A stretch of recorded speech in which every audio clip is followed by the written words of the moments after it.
All right, let us start our discussion on the book, The Foundation of Buddhism, written by Rupert Gethin. And then we still on the chapter, I think chapter 8. Yeah. And then the title is the Abhidharma. Now we come to the page 209. I think before that, it's according to these books say that the Abhidharma represent the theoretical counterpart of what the meditator actually experience in meditation as well. In other words, when we study Abhidharma also, unlike in earlier time, a lot of people claim that Abhidharma is only like a scholastic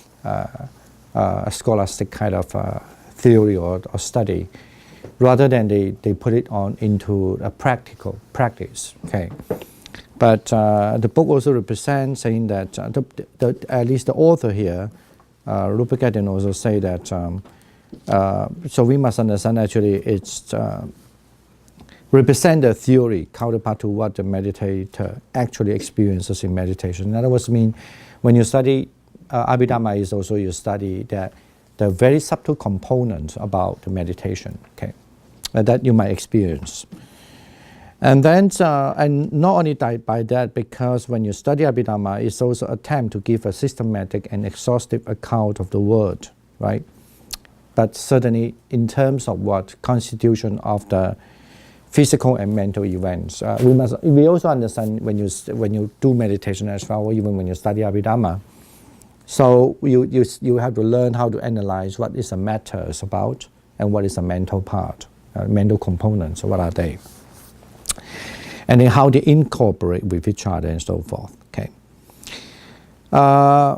So here it says the enterprise has two aspects. First, to categorize all possible type of event. Secondly, to consider all possible ways in which those mental events can be interact, and so categorize a various kind of causal relationship. So in other words, first, one part is to on one hand is to categorize all possible event, and the second and to how they are interact. Okay.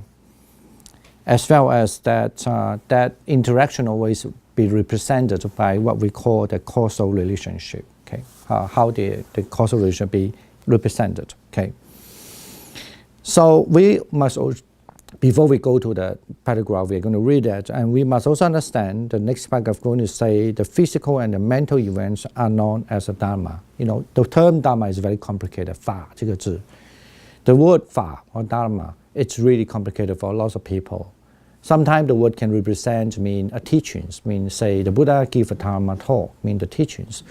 Sometimes the dharma also, let's say when you say the meditation on the phenomena, let's say when you meditate on the satipatthana, the four foundation of mindfulness, you will meditate on establish the mindfulness on your physical body, establish the mindfulness on your feelings, establish the mindfulness on what we call this mental component, something like that.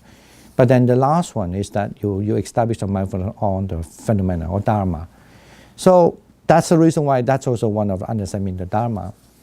But then, however, in general, when you say in Abhidharma, any items are called dharma. Okay. Maybe best to say that, or maybe just put in a simple English, put in a simple way to say that any mental state and also the physical state is also called dharma. Okay, so that's anything that could be understood, any object that could be observed as a dharma. Okay, take that as a dharma. Some people like to translate it as a phenomena. Okay, however.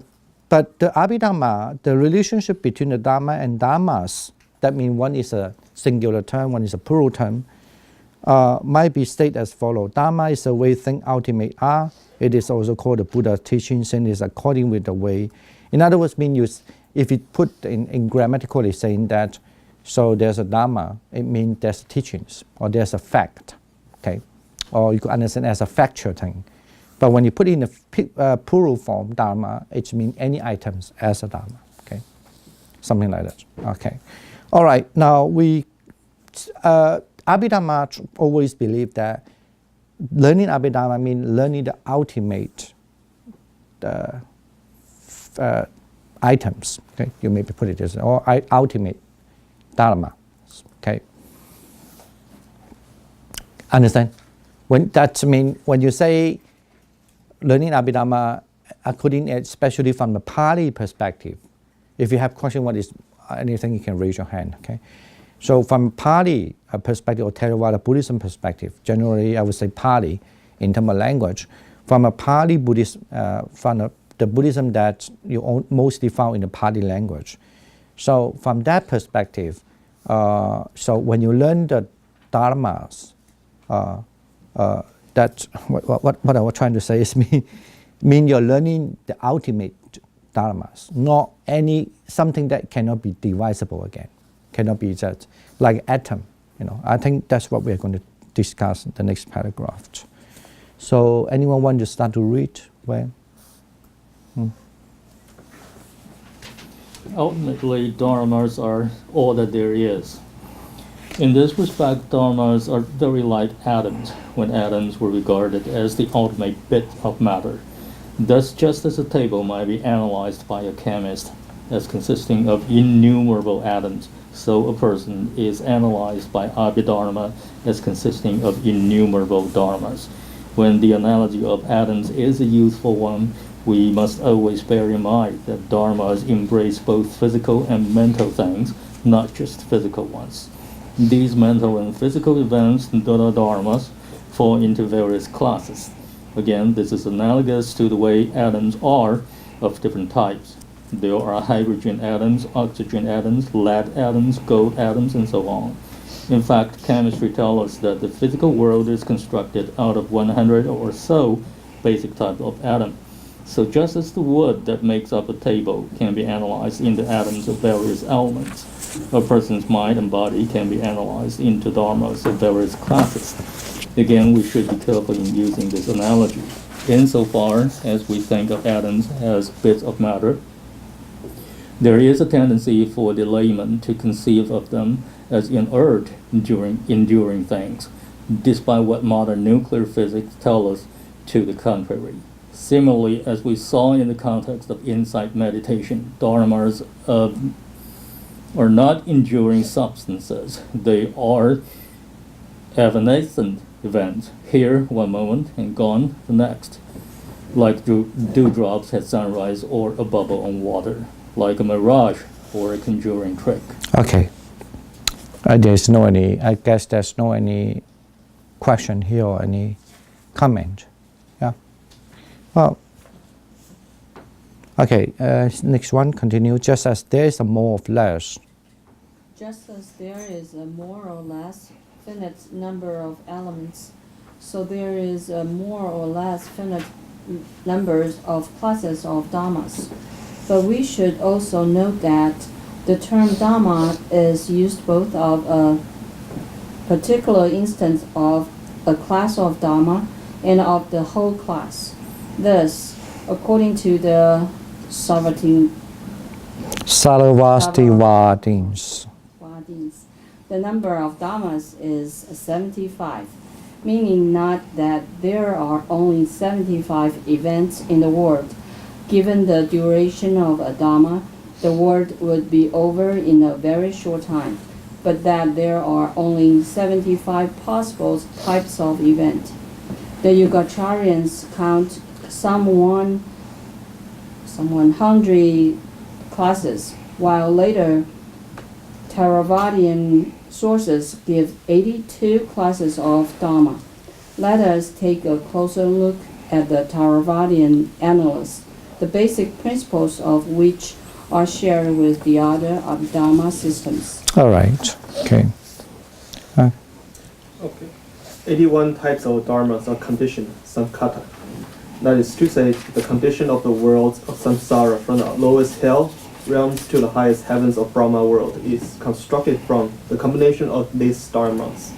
The 82 dharmas the 82nd dharma is the unconditioned samkhata, namely nibbana. Conditioned dharma fall into three main groups: consciousness, citta, associated mentality, cetasika, and physical phenomena, rupa. The first consciousness constitute a single class of dharma. The second, associated with mentality, comprise of 52 classes of dharma. The third, physical phenomena, comprise of 28 classes of dharma. Each of these 81 classes of dharma is precisely defined by, among other things, a distinctive characteristic, lakkhana. For example, greed, lobha, is one particular class of dharma. The nature of greed may vary from a mild wanting, as one gazes through a shop window, to an unstoppable craving. Yet, all dharmas that are instances of greed share the distinctive characteristic of grasping at some object. This is what defines them as greed, as opposed to some other dharma. Okay. And next one. Anyone? Okay. In this technical sense of the Dharma, the characteristic of consciousness is the bare sense of being aware of some object. It is the phenomenon of being conscious of something. We can never actually experience just this bare consciousness, for consciousness never arises as a single isolated Dharma. According to Abhidharma, for the mind to be aware of some object, it needs the help of a number and associated mental factors. Some of the 52 dharmas of the associated mentality group. The minimum number of associated mental factors required is 7. In other words, to be conscious in fact requires the occurrence of a minimum of 8 dharmas: consciousness, contact, feeling, recognition, volition, one-pointedness, life faculties, and bring to mind. Okay.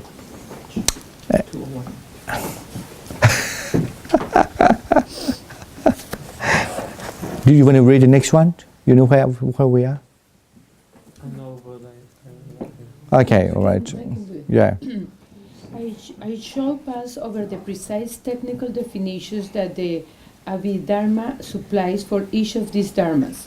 But the basic Abhidharma conception of how the mind functions is this: a collection of at least 8 dharmas, consciousness and associated mental factors, arises for a moment and then falls away to be immediately followed by the next combination of consciousness and associated mental factors. Each combination is conscious of such one object. The arising of and passing of each moment of consciousness is understood to occur extremely rapidly, so rapidly that a countless number passes even in a finger snap. The flow of consciousness is thus analogous to the rapid sequence of the frames of a movie film. Consciousness is experienced as a continuous flow that is in fact made up of the rapidly occurring sequence of consciousness moments, each with a particular object. We may think that we are thinking of 2 or 3 things at once, but accordingly to the Abhidharmikas, we are just very rapidly turning from one thing to another and back again. Similarly, we experience each moment of consciousness as unified, yet rather like the way in which a color photograph in a printed book is seen as a broken whole when it is in fact made up of countless tiny dots of just 4 colors. So consciousness is made up of separate dharmas. Thus, to extend the analogy, the infinite variety and richness of the mind is to be explained by combination of just 8 one classes of Dharma. 81. 81, sorry. Indeed, according to an old image, the mind is far more complex, subtle, and very varied than any painting. Moreover, the rising of dharmas is seamless, and the difficulty of distinguishing different kinds of dharma is actual experience is compared to tasting the waters of the sea and knowing that certain water comes from one river and certain water from another river. Okay, it looks a little complicated, though. We know every word, but it's very hard to put in one big picture, right? Let me just see. Should we just have a hold here and see any comments or anything? So. Can I just go back to the beginning? When you explain the difference between Dharma and Dharmas, can you explain that one? No, I think that in general, when you say, I guess this is more like a grammatically, when you say, for example, you say the Buddha giving a talk, Dharma desanang, Dhammang desanang, but the Buddha desanang, desati, that means the Buddha give a talk, give a Dharma. So it's a singular form, usually put it that as. Mean the Buddha give a talk or give teachings, or you could say telling the truth. But sometimes when you say, for example, even like the term, you said there's numerous dharmas as the plural form. Then it's always referred to as mean the items.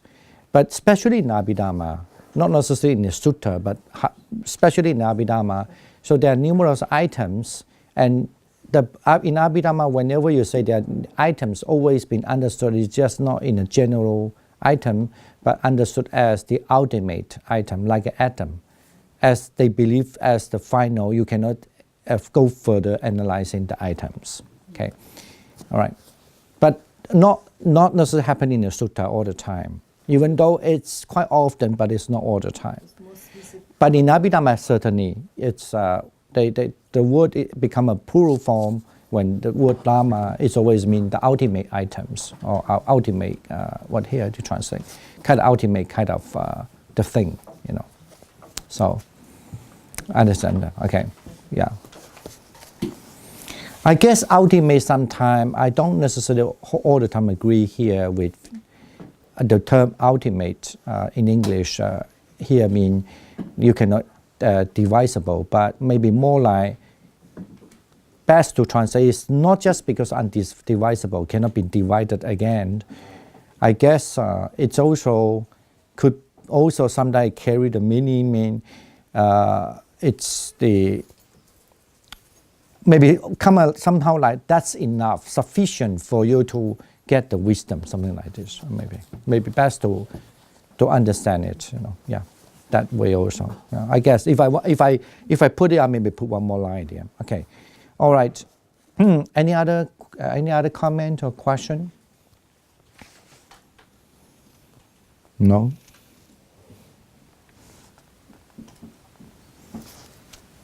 So even though you don't necessarily understand the whole pictures, and not necessarily you need to know the whole picture, but when I don't mean everything in detail. You somehow know that when you study Abhidhamma, it's a systematic kind of way to present what is the mental part, what is the material part, and how they interact together.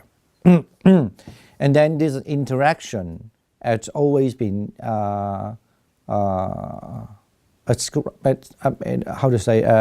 been explained, by what we call this dependent origination. Okay, that's how it's strong. Well, generally, if you look at the sutta, it's always telling you, okay, there's no I.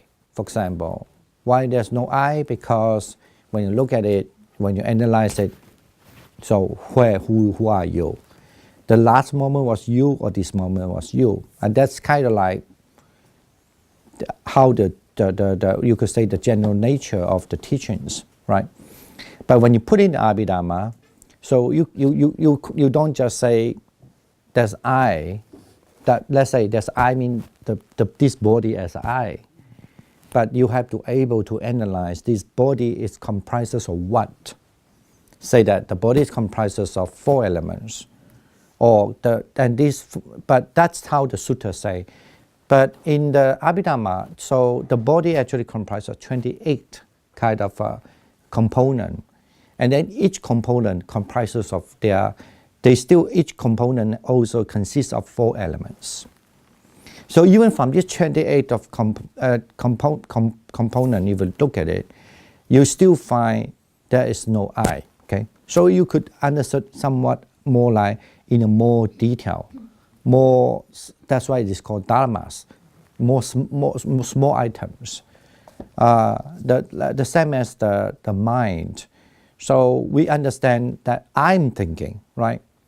But sometimes you do know that when you think, this time you're thinking is different from the next time you're thinking.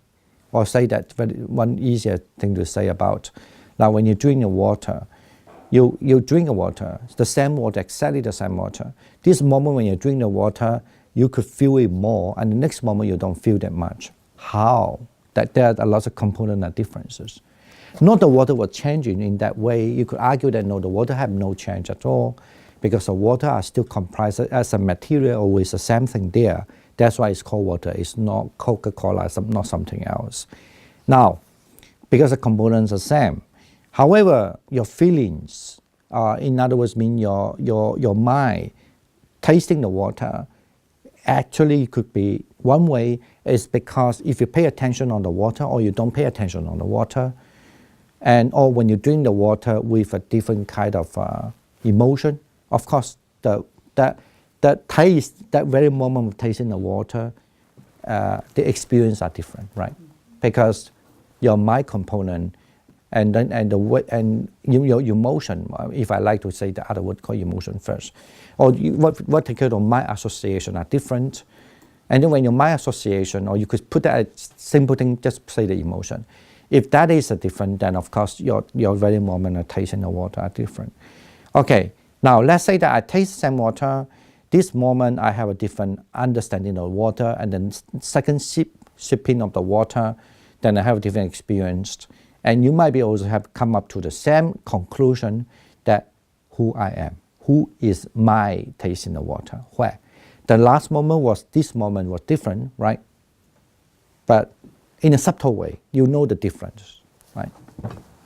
But the previous in the sutta, generally understood in the sutta, you just know, I feel different, because the next moment and the last moment, this moment are different. But this time, when you, according to the Abhidhamma way, understanding, you are not just know the difference because you know the detail of why I'm different this moment and the next moment is because my emotions are different, and how, which items are there, which items are not there. Okay, now. When you refer to dependent origination, yeah, that's a good question. That refers about the cause and effect. Yes, the cause and effect. Okay. And then, for example, also, it's very complicated. So, because dependent origination have many purposes, and one of the purposes, say that drinking water as want, you see. When you drink water, of course, that water as a material, your understanding of what the water tastes is as a mental part of experience. So, however, they have this relation there, right? The relation there. The relation is, of course, is first very clear that you must have the contact with the water. That's as one of relation. And if without that contact, then the next relation will not come out, right? That's called independent origination. And the second, the relation is mean after that, because of the contact, that means your tongue have to taste on the water. And then your mind has to have a contact with your tongue too. You know what I'm saying? Say that you drink the water, but if your focus is only with something else, so focused, you forget you're drinking water. So that you might have the motion there, but your consciousness would not know awareing that you're drinking the water, right? And that whether you like the water or dislike the water doesn't happen there. Okay, it just becomes like a process going on. Okay, now this is Anyway, that a lot. So that's in one of the chapter is called Pinakan. That means miscellaneous chapter. So that's how you have to understand. Even in relation to contact, you have the strong contact, or let's say my focus is really on the water. Of course, you have the strong contact with understanding water. But if my attention was not that strong here, my attention actually, even I drink water, but my attention is only on what I'm speaking. Right? I'm drinking and just speak. I forget I'm drinking water. I just know I'm speaking. So your karma or your relation in dependent origination, how the karma create is because your strong view is on your speaking rather than your water, drinking water. Right? Okay, get it now. Okay, that is the dependent origination part. Yeah. But that, yeah, it's good. So.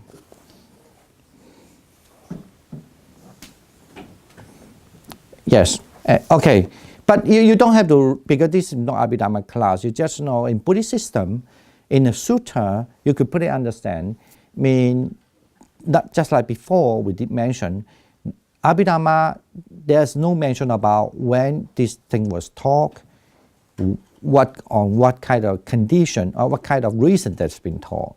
But in the sutta, it's always mentioned once the Buddha lived in that area and what thing happened or who come to see him or when the monks are having any problem, blah, blah, blah, blah, like that. They have a lot of that telling you what that take place and why that talk was being given and so forth. But in Abhidharma, it's just a collection, almost like that they think is viable for the practices.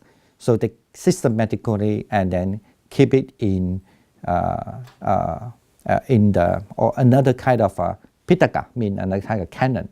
So that's called Abhidharma, okay, in general, okay. Just understand it that way first, okay.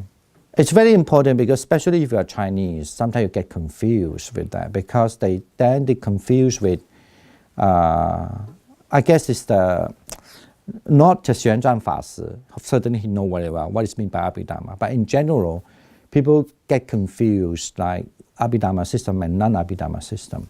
Okay, all right. For example, like anyone can say any Chinese text, you know, just say it. Text? Any text. 14. Yeah, just say it. Then I just want to know whether you know that is Abhidharma or that is not Abhidharma. I just want to know. Any text. Abhidharma, that's not Abhidharma. Which is Abhidharma, which is not Abhidharma? Yeah, that is, of course, that's Abhidharma. Because Abhidharma, the word is there. I just want to say the popular text. That those are the Abhidharma texts. Yeah, 发诸人人事是人, that's Abhidharma. But any. 相关庄严. Yeah, those are actually, even 相关庄严论, yeah, certainly is Abhidharma text. Okay. 大智度论, for example. 成为师论. Of course, 成为师论 is Abhidharma. Yeah, 大智度论 is in the between, but certainly original 大智度论 was is the commentary on the, I put it this way, 大智论 was the commentary on the Prajnaparamita, 就是般若经, Prajnaparamita. So when the commenting is believing that the Nagarjuna written that text like commentary on the Prajnaparamita. Let's say there's a Buddha and he start to discuss what the Buddha is and he write long thing. However, in terms of the items, it's complicated. I think I would take that Dajjadurani is more in between. Usually, people who write in a commentary in old day, they must study Abhidharma. Okay. But usually maybe more Dajjadurani more better to understand, less not necessarily that there must be Abhidharma influence. It's more better understand as more like a commentary. Okay. That's certainly is a commentary on the sutra. That not necessarily about Abhidharma. Yeah. 居士 certainly. 居士论 is Abhidharma. 100% that is. 大乘起信论 is also, it's the in between, is kind of like between like Abhidharma and the commentary. Yes. What's the Chinese word for commentary? 注书, shu. But then the thing it is, even though this is 大智度论, it's the 论, right? So, but that's why I say, but very clear, the 大智度论 is commenting on what the Prajnaparamita, that's a commentary. But the Chinese, because since the Chinese Pitaka have less commentary unless written by later, like Xuanzang Fashi Dizi, the disciple of Xuanzang or any other, otherwise usually not many translation of other commentary. That's why they kind of like, I don't mean they don't know, the master definitely know. I mean in general, people, they get mixed up. So, okay. For example, that when you study the Yogacara Bhumi, 就一切世谛论, Yogacara Bhumi, of course, as a Yogacara Bhumi Sastra, for example, in Sanskrit, but they never put it as an Abhidharma because it doesn't serve almost like Abhidharma. But it's interesting, they put it as a literature, Sastra, or you could understand this as a treatise. But then if you want to study the Yogacara Bhumi Sastra as a treatise, traditionally then you have to study the same author, what is it called? So when suddenly I always forget the term. Yeah, the Sichin is Asangas. No, I mean he has a work, his Abhidhamma work. No, I think it does in the book. Anyway, it's 不是杂技论，显言圣教论，显扬圣教论。So that's like, for example, that certainly is the Abhidhamma. But Chinese also translate it as the Lun. Okay. So what's the treaty in Chinese? Sastra. Chinese, 它也 translate Lun. However, in Sanskrit it's called Sastra. Yeah. All right. Okay. At least you know there's a little different, even though you don't 100% clear about what they are, but that's so far is enough, I guess. And we also know when you say about Abhidhamma, I mean, they try to analyze the component more in detail. Now let's go further. There are much more detail going on. Okay. Where we are now. Now we know that according to the Pali, there are 81 types of 81 types of Dharma. You could understand it, 82 types, okay? And one type is because being categorized as unconditioned. That means Nibbana. Nibbana, it's just only one, but not necessarily agreed with by other school.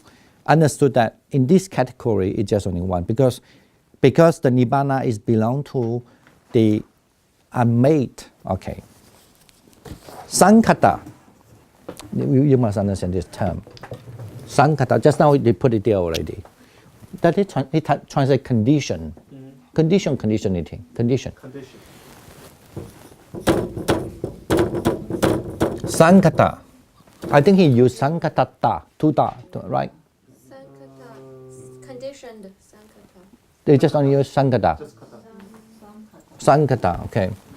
So this term, because this term is from the crew, okay. So it's a past participle as a crew, it means something being made up. Made, something is made. For example, this is Sankata, the cow. Because originally just only the soy. Somehow a lot of process going on, that's why a mug is made, right? That's all, anything is being made. Of course in Buddhist sense mean it's not the ultimate thing, right? That's the, but then in Buddhism, especially in Abhidhamma, not necessarily the Sutta explain it that way. In Abhidhamma, the only thing that opposed to Sangata is the Asangata, right? Mean not Sangata. Okay. Yeah. So this is condition and that is unconditioned, right? That, so, but I think I don't like the condition translate, but when we put it more literal, I mean made, something is made, okay. This is 81, and then this is just one. But what is mean Asangata is what? Then is the Nibbana. Of course, in Sanskrit, Nirvana is the same thing, okay? It's just a language. Okay, Nibbana or Nirvana, okay? So, because when people have this experience of Nibbana, that experience is certainly the only one ultimate. That you cannot say it's been made because that's the ultimate reality. All right. And in 81 here, so even this make Sankata, so far what we read, you must understand in this, there are three of the components. What are these? Might. Good. And then my, sometimes I try to say my concomitant or my association or whatever, associate with the mind, okay? Concomitant. Concomitant, I don't know how to spell it. In some case, forget my spelling. It's long time based on the computer. And then what is other? Rupa, okay, material. So, Citta, Jaitasika, is it 2T or 1T? Okay, and then Rupa. Okay, understand? So that's 81 of them because if take my as 1, and then you take my concomitant as 52, and this is as 28, and then this is 1, so altogether is 82, right? As this is counted as the whole universe. Okay. Understand? What is mind Well, for example, we are going to read it. Okay, just late. We're going to read it, and then we will talk about that. Okay, understand? Okay. Now, for example, Sutta is not going to analyze this way. Okay, but all the components what they have, you can find in the Sutta. Okay, right. So where we are now on the page, still page 212, right? Am I right? Yes. On the second paragraph. Who's going to read next one? David. Yeah, you read first. Then you need a little pause. The term chitta or consciousness is used in two senses. One, as a name for one of the 81 classes of Dharma, namely the bare phenomenon of consciousness. Two, as a term for a given combination of consciousness and its associated mental factors. Consciousness in this second sense might be compared to a hand. The hand, excluding the fingers, is like the bare Dharma of consciousness. Parenthesis, the first sense, end parenthesis. While the fingers are like the various associated mental factors. A given arising of consciousness is thus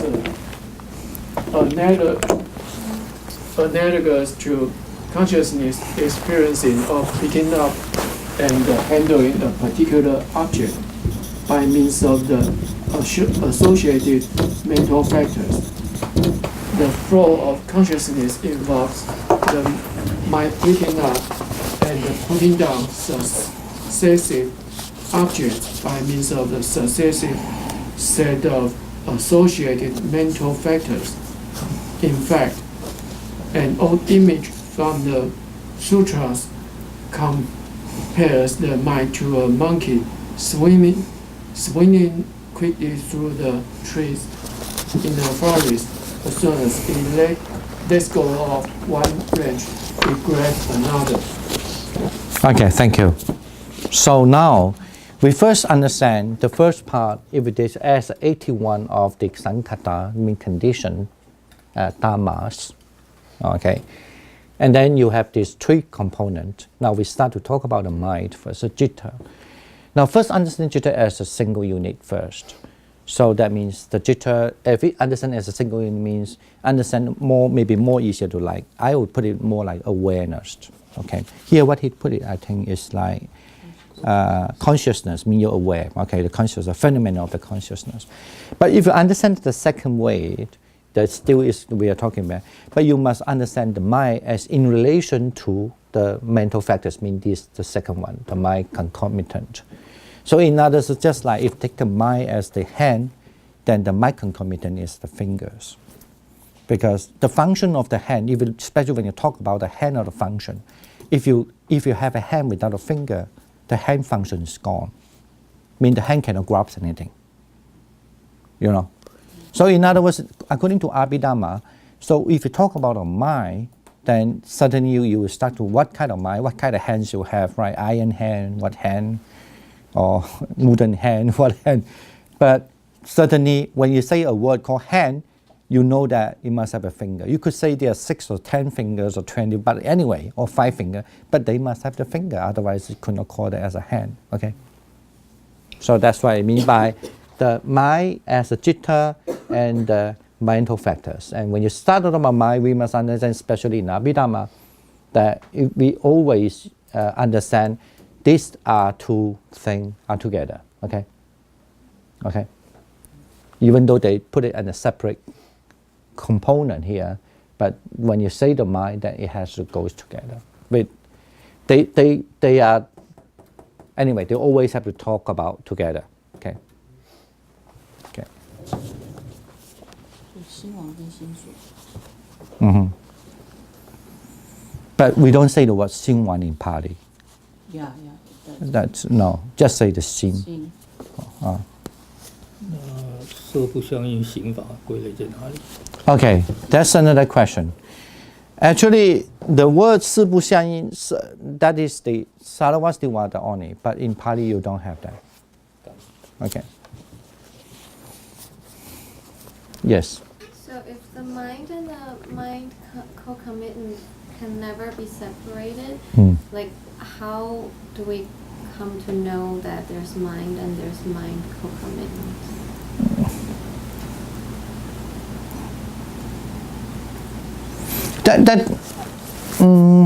I don't know what you mean by that, because the mind concomitant in Abhidharma, there are 52 types of them.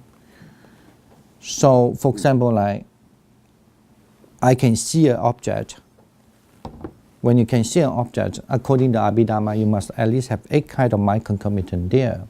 Otherwise, you cannot see the object. For example, one of the main mental factors is the concentration. If I cannot focus on the object, so then kind of like you have no way to grasp the object already. Even though your consciousness is with the object, but because your focus is not there. So they are intertwined, kind of interconnected. That's why it's easier to say. Usually we understood that way. For example, like a hand is much easier. Even though you haven't learned what is the mental factors, what are they components. For example, mindfulness should be there, the attention should be there, right? And the focus should be there and so forth. Not agree for all the Abhidharma, but that's how they have. Now, just like as if like, you say, somebody tell you that I hold a cup, you certainly presume that that person has something beside the hand, must have something similar to the finger to hold in the cup. Now, in the sutta, do not say that way. For example, like that, much easier to talk about when you do meditation. Now, you say that I'm holding a cup with the loving kindness, for example, then the mental factors of loving kindness should be there. Okay? But you could hold in a cup without the loving kindness. Then the mental factors of loving kindness is not there. Or if you take loving kindness as a thumb, that actually you mean I hold the cup without the thumb or with the thumb, right? Get it now? Those are called the mental factors. But your hand has to be there, because you cannot say my mental factors holding it, but my hand is not there, You get it now? Of course, maybe in the future. I'm talking about, this is just a simile to describe what is meant by the mind, what's meant by the mental factors. You cannot exist just the mental factor and without the hand. And the same thing when you talk about hand, you cannot talk without the mental factors. Just like you cannot say there is only mental factor, no hand, okay? But when you talk about there's a hand, it must be also have a mental factors. That means a fingers. Yeah. So, Yeah. like, you always have to have 7 mental factors plus the mind. Oh, those are the Abhidharma system. Some not necessarily agree with that. Right. But it's just different Abhidharma system have different kind of like science, different way understand a little. But they have to go together. That I don't think they have any disagreement with that. Right. So You have to have 7 mental factors and 1 mind at all times, and there's like 50 that minimal. Minimum. 8, I think. Yeah. Right. 7. 7. Universal Dharma is 7. Yeah, sorry. Satarana, yeah, 7 universal one. There are 7 universal. Yeah. Gotcha. So even though there has to be 7 at all times, but it's different 7. No. It can be 8, can be 9, can be 10, can be 12, can be 14, but minimum 7. Right. Yeah. It's like minimum 7, but it's like 7 different ones each time. It's not like Same one. No. Together, like a finger. You're holding a thing at 5 together. 7 different kinds. Almost. seven different kind of mental factors. Like the first time, the first sort of like mental, the first moment it could be like the first 7 mental factors plus mind, and then the next second it could be like the last 7 mental factors out of the 52 plus mind. No. Is that how it is? No. That's 7. You have 7 fingers. Your 7 fingers always there, must be there. It's always the same. Yeah, but you can add something. You can 8 or 9 or 10 or 12 or 13 or 14 or 15. Sometimes then you will see why sometimes you have only 15, why sometimes you only have 13, because a certain kind of mental factor not allow the other, certain kind of the mind, certain quality of mind. I think you don't have to know the detail, but I can say that certain quality of the mind would not allow a certain kind of mental factors there. Whatever is it, but the 7 mental factor has to be there all the time the same. They're like the basic function units. If you Just don't like- learn them, you cannot function. So, Right. yeah. So even though they're together all the time, but through meditation we can still see that there's 7 different mental factors, not 1 mental factor. No. You can- No, you, of course, we are not going to talk about technique. The technique, of course, you have to learn to see one by one. And then later on, you've been able to recognize. It's believed that in that kind of system, you have to practice this meditation. First, you have to recognize one by one. And later on, you'll be able that you can recognize 2 together, 3 together, like that.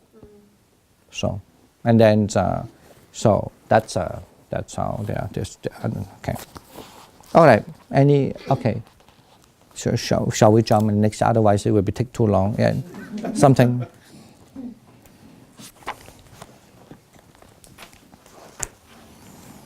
Yeah. Next one. Okay. Although there's a total of 52 types of associated mental factor, only certain combinations of these are possible. For example, it is possible for the mental factors of greed and aversion to arise together. It's impossible for the mental factors of greed and aversion to arise together in the same moment of consciousness, for the simple reason that it is not possible to want something and not want it in the same moment. This does not, of course, mean that we cannot want something one moment and not want it in the next. As I have already mentioned, for the Theravadins, the simplest kind of consciousness that can occur involves 7 associated mental factors. More complex consciousnesses involve up to a maximum of 36 types of associated mental factors. The Theravada Abhidharma tabulates a system of 89 basic classes of consciousness based on possible combinations of consciousness and associated mental factors. Normal human consciousness involves 45 of these classes of consciousness. The other 44, 18 concern the mind that has attained ordinary jhana, either in meditation or as a result of rebirth in one of the Brahma worlds. 8 concern the mind that has attained transcendent jhana. At the moment of attaining one of the paths and fruits of stream attainment, one's return, non-return, or arahantship. And 18 are restricted to the consciousness of one who's awakened. Okay. All right. Now we have done this chapter also.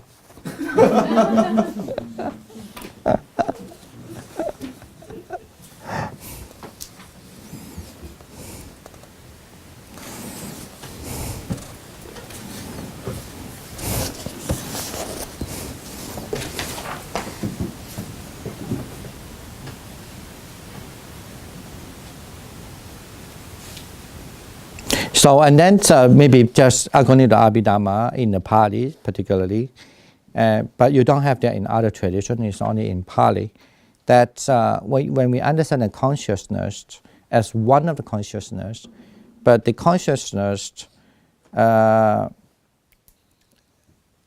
have, you could also arrange it in either kind of like 89 basic classes of consciousness.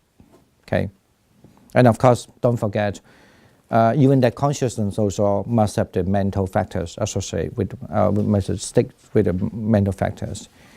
So maybe easier to say this way. In the mental factors also, the mental factors are, say that you have a awareness, a consciousness are there, and the consciousness also, they always rooted on what? Rooted on the greed, rooted on the hatred, or rooted on the what do you call agitation or the anger or hatred? No, what is that?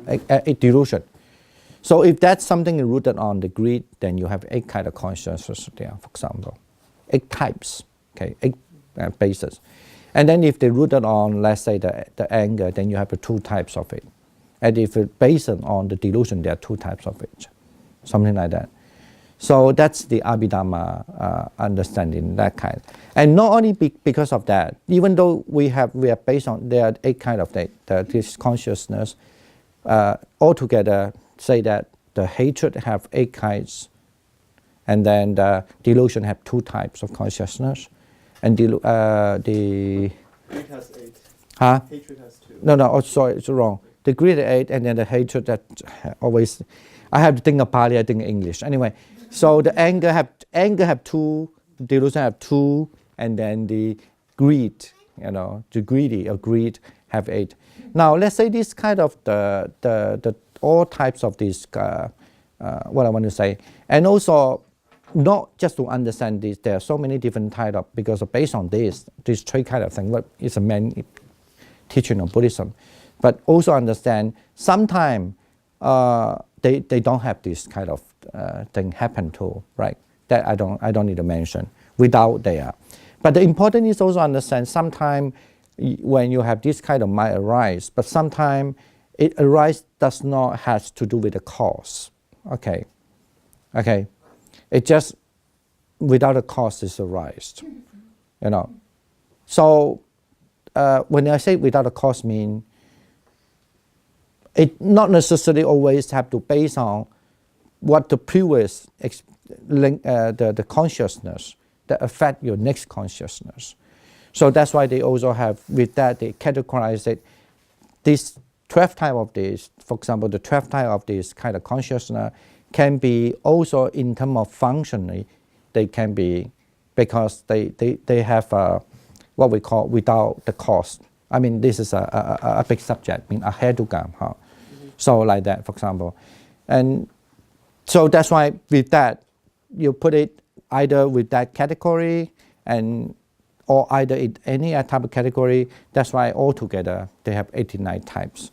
But if you including even some experience, the consciousness is not just because the daily life you experience, but something even beyond, even about the meditation, then you have to also include some other. That is mean that you have the consciousness with the, like consciousness with the meditation state, like vitakka, vichara, apply to sustain thought and so forth. So that is also one kind of consciousness. Without these 2, and then you have the joy, and then there's another type of consciousness like that. So with that, then that's why it's asked that it's 120, 121 consciousness. Yeah. 9. Okay. I mean, so I mean, I myself am not very keen with that. In those days I passed that period. We usually have to learn by heart, like a mathematics. No. But the important actually to understand why they are like this and in what relation they become like that. Okay. So later it's fine. Just think about, just to remember that so far. Okay. That's mean. Yes, we talk about 81 types or 82 types of understand as the Dharma. Okay, and upon understand we mentioned here. So 81 types of Dharma, 82 types of Dharma, and one is actually you could say that Dharma is belong to unconditioned, but 81 types of Dharma are conditioned, and among that, consciousness counted as one, but then also the mind associated counted as 52, right? And then this counted as one.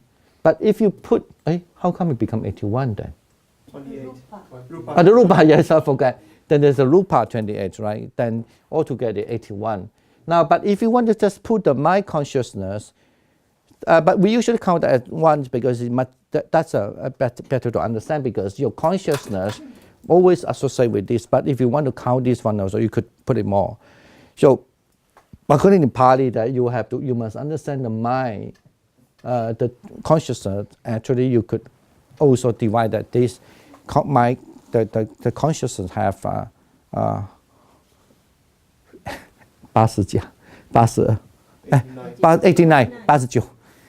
89 consciousness there. Okay. Or 89 different types of combination package. I think that's easier for me to understand. All right.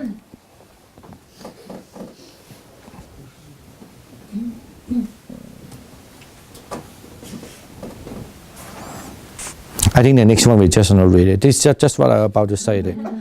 Just read through it. Okay. Then anyone? The next one? The 45 classes of normal consciousness. Anyway, I think we don't need to read that because otherwise it's, basically you must understand that best to understand you into the four category. Maybe it's much easier to say that. One is called ahetuka category, and then one is called akusala, meaning I just mentioned there are 12 unwholesome ones, and then you have 8 wholesome ones. Okay, and then there are also 8 that belong to the resultant consciousness, what we call the karmic. Okay. All right. Any? So that's first. Just understand that part. When you study Abhidhamma, then you will start to learn why they call that and why they are only 17. They are not more than that, or so forth. Okay. And also, I think we read it because there's a Bhavanga there also. Yeah. Yes. Yeah. Next one, who is reading? Still the 45? Yes. Yeah.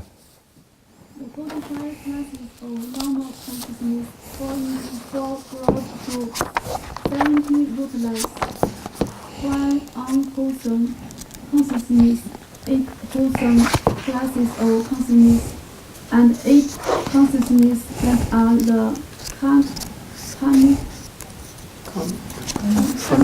results of wholesome consciousness. The 70 utilized classes of consciousness are so called because they are motivated either by greed, aversion, or delusion, or by non-attachment, friendliness, or wisdom. They are considered to operate in a largely mechanical way in the process of simple seeing, hearing, smelling, tasting, or touching something. All the remaining kinds of consciousness, the unwholesome and the wholesome, are bound up with the way we react to what we experience through the senses. While the 8 resultants principally operated as Bhavanga, our basic state of mind when no active mental process is occurring. For example, in deep dreamlike sleep. Thus, if we crave or cling to what we see, hear, smell, taste, or touch, then we experience one of the 8 types of consciousness rooted in greed. If we feel annoyed or irritated by it, we experience one of the 2 types of consciousness rooted in aversion. If we simply feel down or confused, then we experience one of the 2 types of consciousness rooted in delusion. On the other hand, instead of feeling attached, irritated, or dull, we may feel generous, friendly, and awake. Okay.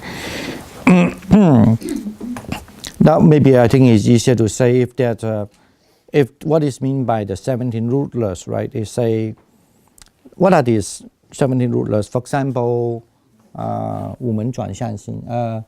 When you have the mind turning, let's say when your mind you will listen to something, right?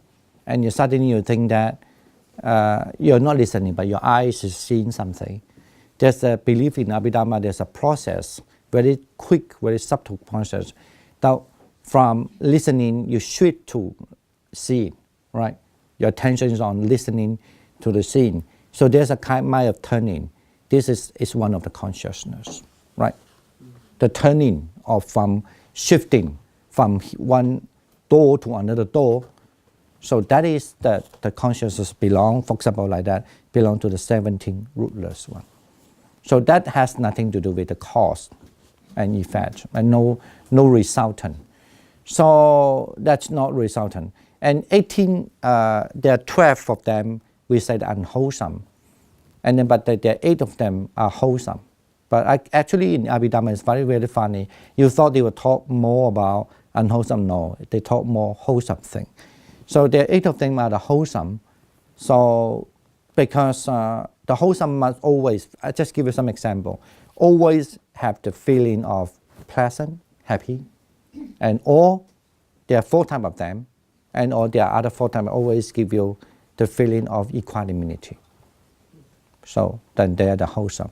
In other words, if you feel something, in general, I mean, if whether they are unwholesome or wholesome, you 善跟不善, huh? If they're unwholesome, that either they will be, you will have, it could be unwholesome, could be happy, it could be unhappy, okay, and also equanimity, okay. But it's very clear when it's wholesome, is always either equanimity or happy. There's never be in Buddhist understanding that when they're wholesome, it can never be unhappy, okay. So, I mean, this is kind of like Abhidharma understanding. So even in terms of feeling, if then you know, if you feel you're unhappy, don't say that you are wholesome. It's never be according to Abhidharma. Okay. But of course, you can be happy and wholesome also. But for sure, unhappy is either certainly is unwholesome. Okay. Unhappy is certainly is unwholesome. But happy can be wholesome or can be unwholesome. Okay. Yes. 请问那如果说是忍辱波罗蜜的时候，那自己承受的痛苦，那算是善业或 No, that's the reason why the word 忍辱 Shanti, the Shanti Paramita, it has to be, you are having this patient. The patient is happy, cannot be unhappy.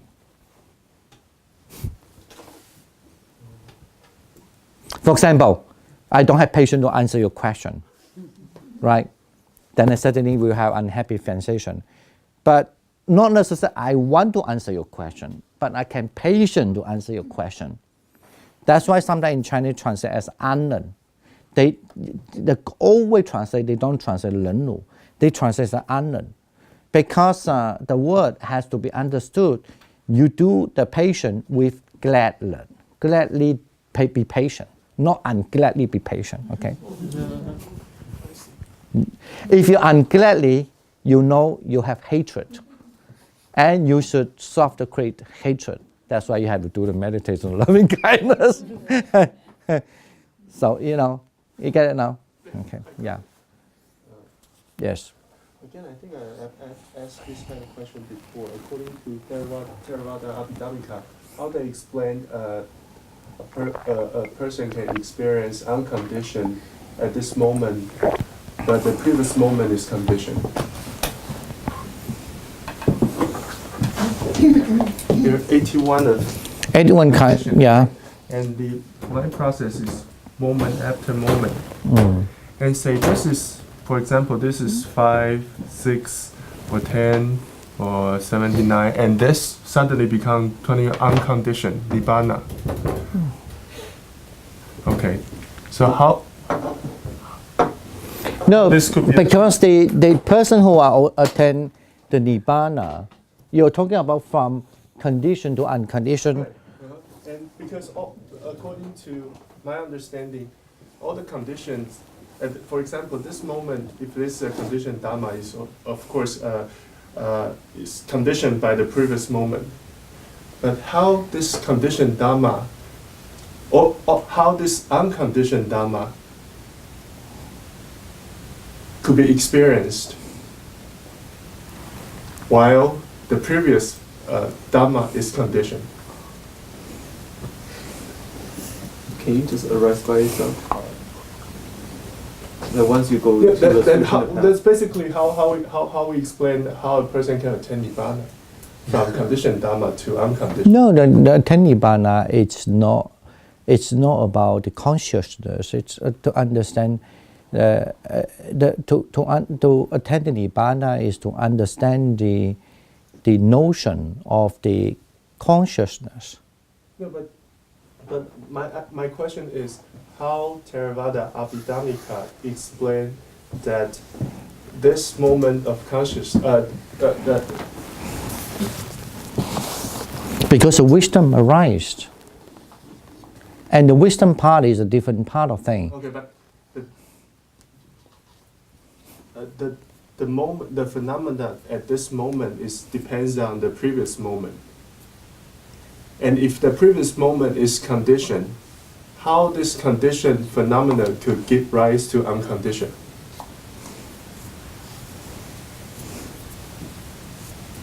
No, because of wisdom.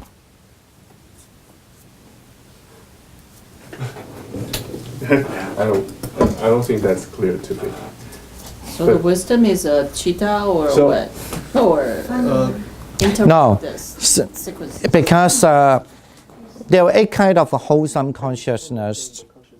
Okay, that just understand. There are 8 kinds of consciousness belong to wholesome, and also there are 8 kinds of consciousness belong to what we call that akiriya, mean non-functional. Okay, you could able to let's say let me see. I'm trying to find example.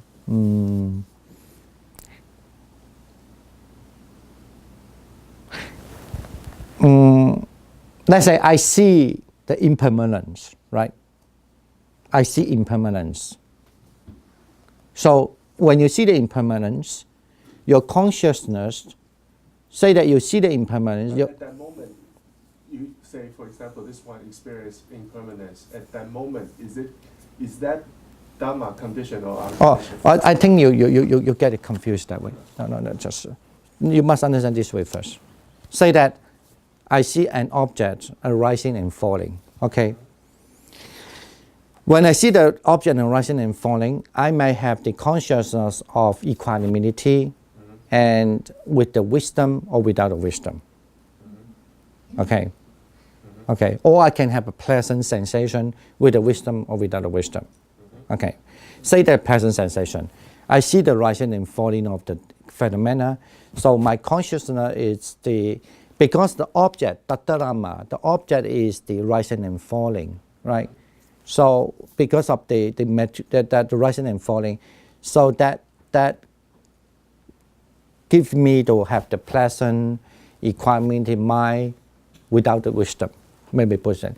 That is actually being understood as the consciousness of what they call wholesome, the wholesome consciousness. But wholesome consciousness is still conditioned. Yeah, I know. I give me a little time. When you have you cannot. You must in Abhidhamma way. When you want to go to that step to the what you call this unconditioned state, for sure you must have the wholesome. You cannot say unwholesome suddenly jump to the unconditioned. There's no way, because it's so subtle. So when you have that part, and then you keep on seeing that the falling and arising. So you can continuously let your wholesome consciousness stay. Okay, that wholesome equanimity consciousness just stay from the without the wisdom to having the wisdom. Okay. So wisdom is it's the actually when you look at the Mahayana specialty, that's what they want to talk. How this wisdom come. But in Abhidhamma, I was trying to explain the mind shift, right? And then now when you suddenly have the understanding, oh, really this is everything is impermanence, for example, that wisdom arises. So you don't create any karma in your consciousness because you're staying in the state of unconditionality.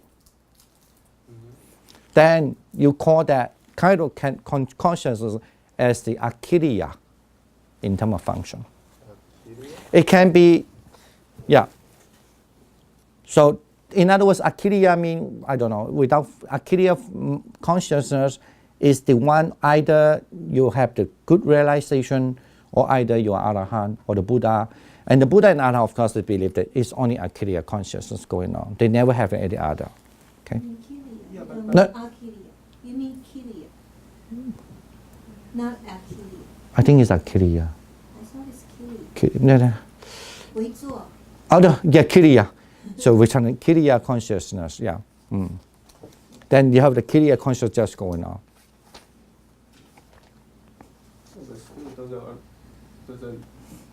No, I think you want to talk about the asanga, the nibbana, I don't. This asanga as a one item of dhamma. Yeah, I think this is a good question. It's not about that. Actually, the good question is how the Abhidhammika understand seeing one truth can see the other for truth. But that is all in the perception. But still, if that's in perception, it's in samsara, there's still condition. You become Nagarjuna now. Yeah. No, but my question is how this process of condition, this moment condition and next moment unconditioned, how? According to Theravada Abhidhammika. What's their explanation? I'm not necessarily saying that I agree with them, but I just curious how they explain this. How people can just from this moment, from this dhamma condition and next moment unconditioned. Does he have a link? Does he need to have a linkage between two? Of course, everything is one after another. But how could one phenomena condition and then give rise to an unconditioned phenomenon? Because of the wisdom. Yeah, certainly is a wisdom, but it just only. Maybe just stops, and then the other one just rises by itself. I only have to think in Abhidhamma how they explain that. Yeah, how they explain this? Because on the fourth one, they'll cut it off, so the karmic bond doesn't move forward anymore. Yeah, when you No, it doesn't move forward. It's true. Yeah, of course. When it doesn't move forward, mean you're in the kriya. Yeah. You are in the kriya consciousness. But But we don't have question with that. We definitely know that when you perceive the like when you attend the nibbana, so suddenly your consciousness is the kriya. You still see, you still taste, you still hear, but they don't function as the karmical, right? Of course, but how to from But- karmic to unkarmic? I don't know. But actually, I have to say, I still don't know. Still don't answer your question. I still don't understand your question. Even if one condition, Oh, if one phenomena depends on the previous phenomena, and then how a string of conditioned phenomena give rise to a unconditioned phenomena. But unconditioned is not a phenomena. Right, but okay, it's a dhamma, okay. Can Just 81. No, there's no any other. There's no any. Yeah. Because you only truly become unconditioned when you die. 人家师父说这样是不是 No, just say the first. What do you say? Because I feel like you only truly become unconditioned when you reach Parinibbana. Because you don't really reach unconditioned when you see the form. No, don't. Because on Parinibbana, you break out, you don't. No, don't jump around. I'm asking, according to Theravada Abhidhamma, there are 81 conditioned Dhamma, and there's one unconditioned Dhamma. And all these phenomena happen in a sequence continuously. And how is it possible that we can one unconditioned Dhamma can occur after a string of conditioned phenomena, conditioned Dhammas? How? If one is depending on the previous one, how this unconditioned can occur, even occurred? They must have some kind of explanation, but I just don't know. So that's my question, basically. The problem is this, I still not necessarily understand your question, either because there was some detail I couldn't think of. What are they? Any people have any suggestion or any? I'm wondering if it's because, like, maybe the definition of unconditioned is unclear. Like, I don't know. Basically, it's not belong to this. Maybe best to say that. Yeah. I mean, if I can speak in Chinese, then maybe I can explain. Yeah, just say it. what I have Yeah. in mind. Sorry for those that depends on English. 我觉得他那个出世间法啊，就是所谓的涅槃法。据我的了解是，出世间法它是以涅槃为所缘，所以跟所有的世间法是不一样的。是。对。那就经过道跟果的阶段。是。那每一个道每一个果的时候，它有经过种性转换。是。所以你那个 mind 就变了。对。已经是不一样的。是。所以你可以达到。你可以体验那个。但是如果你这样讲的话，就变成这个 unconditioned Dhamma 还是 depends on the previous condition。对，他的意思就是这样啊。那这样的 unconditioned 就不是 unconditioned 啊。没有啊，可是你unconditioned 的意思是说，它是独立于世间法，它的涅槃的概念是跟世间法没有关系，所以这个是无为法的意思。但是如果跟世间法没有关系，怎么可以从世间法里面进到涅槃呢？因为你有实相啊，世界上还是有实相。但是我是说，如果从他们的解释来讲，我们所有的这个现象都可以用这个82种方式来解释，其中一个是 unconditioned。但是我们怎么样可以从这一连串的这个有为法里面，能够进到无为法里面？如果它一个有为法，这个一个法都是相依的话，那怎么从有为法进到无为法？就像你。我想如果有 analogy 的话，可能就像你说话，你说话，可是你说到最后，你不用说话的时候，有时候人家也听得懂你在讲什么，也知道你在讲什么。所以不是每一种东西都是要可以看得到的，或者是什么？它是有一个 base 啊，你需要有一个 base 才能够到那。就是 not caused by anything else. What does unconditioned mean? No, I just mentioned unconditioned effort is not made in Buddhism. But I think that is a good question actually. Why I want to say that's the reason why if you look at the Madhyamika Karika, Nagarjuna, that's the reason why he thinks the unconditioned should have understand in terms of dependent origination in the sense of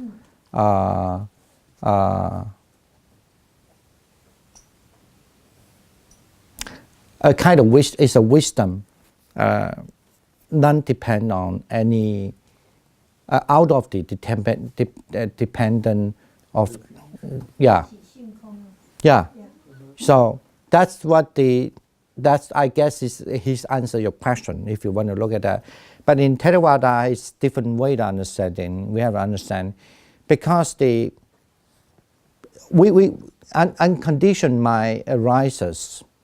It's because you see, when you're able to see the thing, so that we kind of like that because it's a wisdom, help you to change your mind quality. That's what she's trying to explain. Change your mind quality to the from the secular kind of the Dharma to the Paramatta. I don't know. It means the 真实的 or the out of this secular or that. So they only just want to. That's only that Abhidhamma just want to explain. Your consciousness could be change the quality. Due to what reason the quality of consciousness can be changed. He's not going to answer you why still everything conditioned, but then can be suddenly become unconditioned. But that actually, this is why, I mean, you could write a thesis for that, because that's the reason why I do not think Nagarjuna as a Mahayana, because Nagarjuna in early time never thought he's a Mahayana. Later on, he say that belief is like that. So kind of like he trying to solve the problem of thinking, what does this conditionality mean? Ultimately, the reality is what? Because everybody believe, understanding conditionality, ultimately, it's that you can reach the Nibbana. So he might be actually, and we know that in Abhidhamma Karika, he have many chapters, and some chapters actually are in response to Abhidhamma, especially this Salavastivada Abhidhamma. Because to my understanding, if we put unconditioned with condition, so in that case, we will never. To me, I would never be able to resolve this kind of dilemma. So unless we come up with something like what Nagarjuna has come up with, that put unconditioned above or whatever, from the group of whatever 81 or 82, and it itself to be explained properly. Otherwise, if we put unconditioned with condition, to me, I really don't know how they can attain the conditioned Dharma from this string of condition, unconditioned from conditions. 有没有可能像是那个量子力学这样 quantum leap？ Because I'm not very good at this kind of quantum, I couldn't say that. Well, anyway, that's a good discussion. We'll just leave it there, and that also explains sometimes in terms of the rationality. I mean, as a logic or whatever. That's the reason why when Abhidhamma arises, actually, somehow it's for Abhidhamma again. In historically, look at it, the Abhidhammikas think that they solve a lot of problem, but still the problem never solved.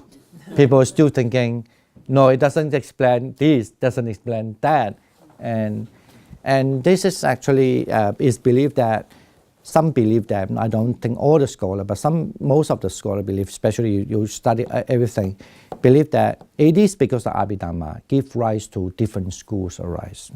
Some keep hold on it, some still retain it and expand it, like the Yogacara, and some completely discard of it, thinking that it creates much more problem, and then why don't you go back to the early the teachings?